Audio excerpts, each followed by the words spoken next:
choosing your own greatness. The choices we are faced with every day of our lives determine the direction in which we grow, the ways in which we change, or if we change or grow at all. Taking responsibility for your own life, not blaming others, building loving relationships, discovering the power of forgiveness, goal setting. You have been listening as Dr. Dyer's personal experiences have illuminated the importance of these positive life choices. We now would like to introduce you to yet another side of Wayne Dyer in this very special recording, never before heard in this form. It is an essay written and read by Dr. Dyer at a time in his life when he was first ready to express the underlying principle upon which all his realization of inner strengthening has been built.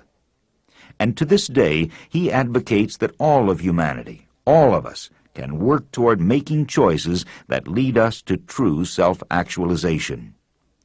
In this essay, Dr. Dyer speaks of a person, a portrait, if you will, of someone who is completely self-actualized, not as a mythical person, not as a goal for anyone, but as a look at what it can mean to be alive and functioning at one's fullest potential.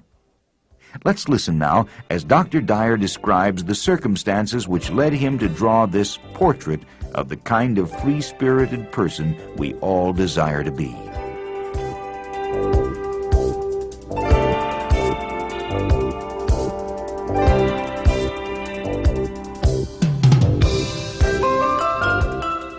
I had just talked to my daughter, and we had a beautiful conversation about her first experience on a horse, horseback riding. And I finished talking to her, and I felt so loving and so good and so happy that she was willing to try so many things that so many kids her age were afraid of. And I said, this is the moment. And I went upstairs and sealed myself off. And when I came down, this is exactly word for word what I wrote, without one correction. The person who is devoid of all erroneous zone behavior may seem to be a fictional character to you, but being free from erroneous zone activities is not a mythological concept, nor a fictionalized account of a Superman created in the mind of a dreamy novelist. Being fully functioning is a very real possibility for you, and complete present-moment mental health can be a choice. The rest of this final zone is devoted to a description of how a person who is free from erroneous zones thinks and behaves, both in mind and actual living experiences.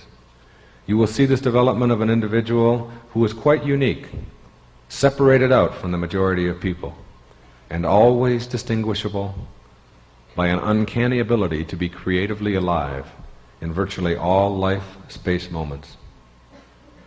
Non-erroneous zone people, which I now call NEZ, N-E-Z, are different from the normals in our world. While they look very much like everyone else, if you observe very closely, you'll note distinct qualities, none of which are racial, socioeconomic, or sexual, which disconnects them from so many other people. They do not fit neatly into any role definition, job descriptions, geographic patterns, educational levels, or financial statistics. There's a different quality about them, but the different part is not discernible by scanning the traditional external factors that typify many efforts at classifying people. They may be rich or poor, male or female, black or white, living anywhere, doing just about anything, and yet they are different in that they have no erroneous zones. How can you tell when you run into a NEZ person? Watch them. Listen to them. This is what you'll discover. First, and most obviously, you see a person who likes virtually everything about life. Yep, this is a liker. A person who is comfortable doing just about anything, and one who wastes no time in complaining or wishing that things were otherwise. They are enthusiastic about life, and they want all that they can get out of it. They like picnics, movies, books, sports, concerts, cities, farms, animals, mountains, and just about anything that you can include in your list. They just plain like. When you are around them, you'll note a startling absence of grumbling, moaning, or even passive sighing. If it rains, they like it. If it's hot, they dig it rather than croak about it. If they're in a traffic jam or at a party or all alone, they simply deal with what is there. No pretending to enjoy, but a sensible acceptance of what is, and an outlandish ability to delight in virtually everything. Ask them what they don't like, and they are hard-pressed to come up with an honest answer. They don't have sense enough to come in out of the rain. Why? Because they see rain as beautiful, thrilling, and something to experience. They like it. Slush doesn't send them into a fury. They observe it, splash around in it, and accept it as a part of what it means to be alive. Do they like cats? Yes. Bears? Yes. Worms? Yep. You'll be hard-pressed to come up with things, events, people, activities, or ideas that they dislike. They live, and while such annoyances as disease germs, droughts, mosquitoes, floods, and the like are not warmly embraced by Nez people, they never spend any of their present moments complaining about them or wishing that they weren't so. If situations need to be eradicated, then they will very likely work as eradicators, enjoying themselves and living all of their present moments. Try as you might, you'll have a tough time coming up with something they'll dislike doing. Truly, they are likers of life, and they wallow in all of it, getting out of it all that is possible for them. A Nez person is free from guilt and all of the attendant anxiety that goes with using up your present moments, being immobilized over past events. Certainly they can admit to making mistakes, and they can vow to avoid repeating certain behaviors that are counterproductive in any way. But they do not waste their time wishing that they hadn't done something, or being upset because they dislike something that they had done at an earlier moment in their life. Complete freedom from guilt will be the shocking behavior that you will observe in your Nez person. No lamenting the past, and no efforts to make others choose their own guilt by asking such inane questions as, "Why didn't you do it differently?" Or "Aren't you ashamed of yourself?" And so on. They seem to recognize that life lived through is just that, and no amount of feeling bad will alter the past. While they practice this non-guilt on themselves without any effort, because it is natural, they are remarkably free from even helping others to choose guilt for themselves, because they see with a third internal eye that feeling bad in the present moment only reinforces a poor self-image, and that learning from the past is a far superior tact over remonstrating about the past. You'll never see them manipulating others by telling them how bad they've been, nor will you be able to manipulate them with the same tactics. They won't get angry at you. They'll simply ignore it and see you as someone who is a guilt dispenser. Rather than being upset at you, they'll go away, or they'll change the subject. Hence, you won't even recognize that the very strategy that works so beautifully on most people has failed dismally on your Nez friend. Rather than smear themselves and others with guilt, they just unceremoniously pass when it comes along. Similarly, your Nez chap will be a non-worrier. You'll soon note that circumstances that drive many people to frenzy will be mildly internalized by a Nez person. They are not planners and putters away for the future. They refuse to worry when you do, and they keep themselves unmucked up by the accompanying anxiety that goes with worry. You can't drive him or her crazy with worry. They don't know how to do it. Almost as if it is just not a part of their makeup.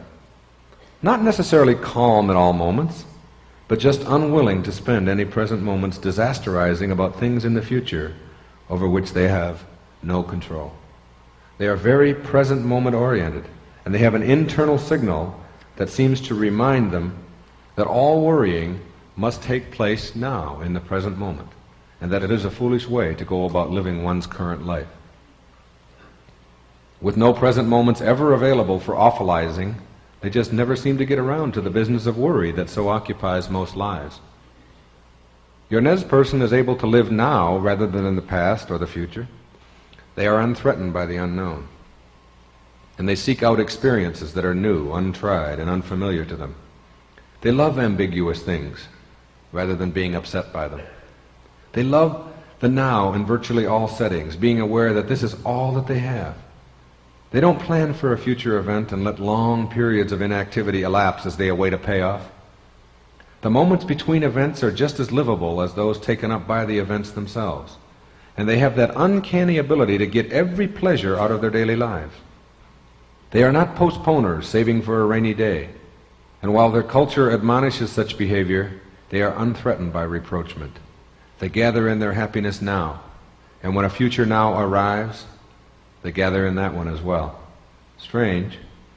But this Nez individual is always enjoying simply because they see the folly of waiting to enjoy.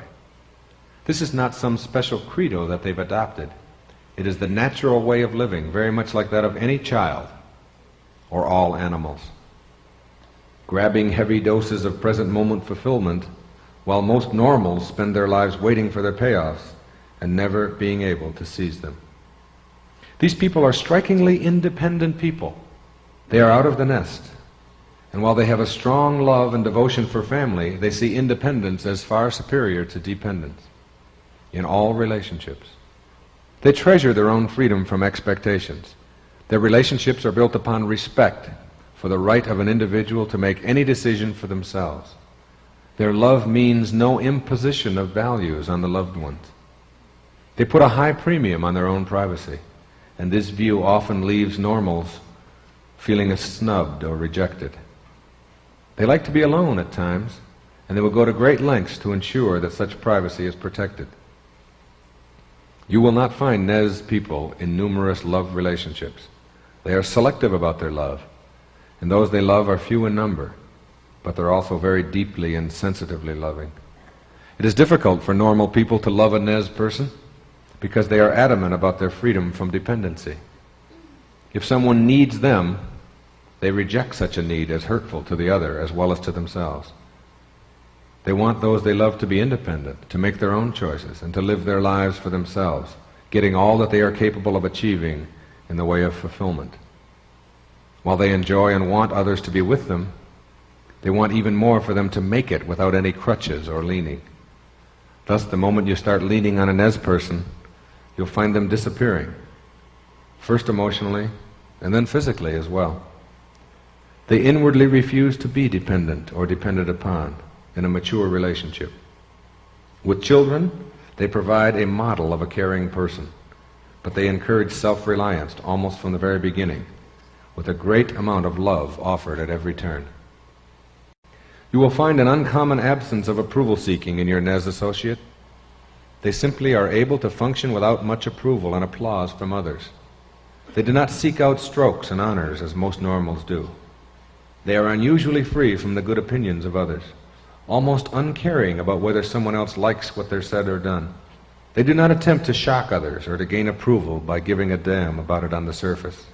No, these are people who are so internally organized that they are literally unconcerned about the opinions of others in terms of evaluating their own behaviors. They are not oblivious to applause and approval. They just don't seem to need it.